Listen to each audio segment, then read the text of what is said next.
पहला अध्याय। अयोध्या के युवराज। हजारों वर्ष पूर्व प्राचीन भारत में एक विशाल राज्य कौशल का विस्तार उत्तर में हिमालय से लेकर दक्षिण में सरयू नदी तक था।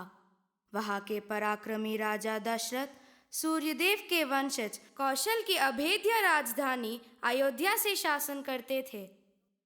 वे अपने निष्पक्ष न्याय के लिए प्रसिद्ध थे। शत्रु उनकी सेना से भयभीत रहते थे। दशरथ वीर और पराक्रमी योद्धा थे। उन्होंने असुरों के साथ युद्ध में देवताओं की सहायता की थी। राजा दशरथ का विवाह 3 सुंदर रानियों के साथ हुआ था। सबसे बड़ी रानी कौशल्या अपनी दया और कृपालु स्वभाव के लिए सभी की प्रिय थी। रानी सुमित्रा अपने लालित्य, बुद्धिमत्ता और गंभीरता के लिए जानी जाती थी। सबसे छोटी रानी कैकेयी अनुपम सौंदर्य से भरपूर राजा दशरथ की सबसे प्रिय थी। उनके गांभीर्य और वाक्चातुर्य पर दशरथ मुग्ध थे। अनेक वर्ष बीत गए, किंतु उत्तराधिकारी पाने की राजा की लालसा पूर्ण नहीं हो पाई।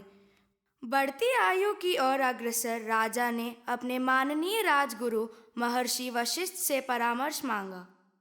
महर्षि वशिष्ठ राजकार्य के साथ साथ धार्मिक अनुष्ठानों और संस्कारों में प्रकांड विद्वान थे।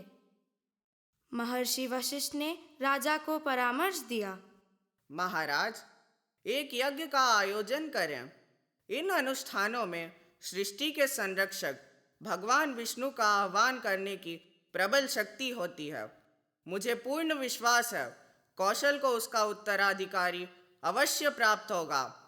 महर्षि वशिष्ठ के परामर्श के अनुसार राजन ने एक विशाल हवन कुंड में यज्ञ का आयोजन किया।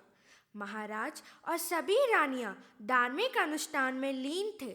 सहसा हवन कुंड की अग्नि 100 फीट ऊपर उछली और अग्निदेव अपनी लाल प्रज्वलित लपटों की पोशाक के साथ प्रकट हुए और एक चमकता हुआ सुनहरा पात्र निकालकर राजा को दिया और कहा, हे राजन, इस पवित्र अमृत को अपनी 3 रानियों को दीजिए।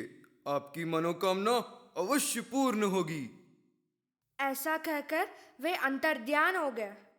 3 रानियों ने उत्साहपूर्वक उस अमृत को लिया। 9 महीनों के बाद वह पल आखिर आ ही गया जिसकी प्रतीक्षा राजा दशरथ को थी। रानी कौशल्या ने ज्येष्ठ युवराज राम को जन्म दिया। उसके बाद रानी सुमित्रा ने 2 युवराज लक्ष्मण और शत्रुघ्न को जन्म दिया। रानी कैकेयी ने युवराज भरत को जन्म दिया। पूरे कौशल में हर्ष की लहर फैल गई। प्रजा राजकुमारों के जन्म से प्रसन्नता से झूम उठी।